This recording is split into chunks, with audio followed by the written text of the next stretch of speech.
पाङज्यूको लास्टै घोर विरोध गरेर चाहिँ नभएको फोटो हालेर नि साथीहरू आज यस्तो मान्छेहरूलाई चाहिँ केही उपाय छैन, कानुनी काठ घरमा ल्याउनको निम्ति केही उपाय छ भने सोच विचार गरौँ है। साह्रो नै अति नै भयो। अर्क साम्पाङज्यूको नराम्रा तस्बिरहरू बनाएर फेसबुकभरि लगाएर चाहिँ बर्बाद गरिरहेको छ।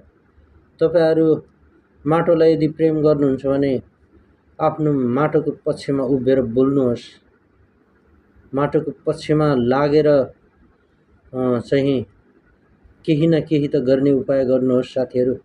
आज किनकि म चाहिँ सक्दिनँ, कमजोरी पनि छु र मैले भनेको कसैले पनि सुन्दैन। अब आफू त सानो क्यारेक्टर पर्यो, कसैले पनि सपोर्ट गर्दैन।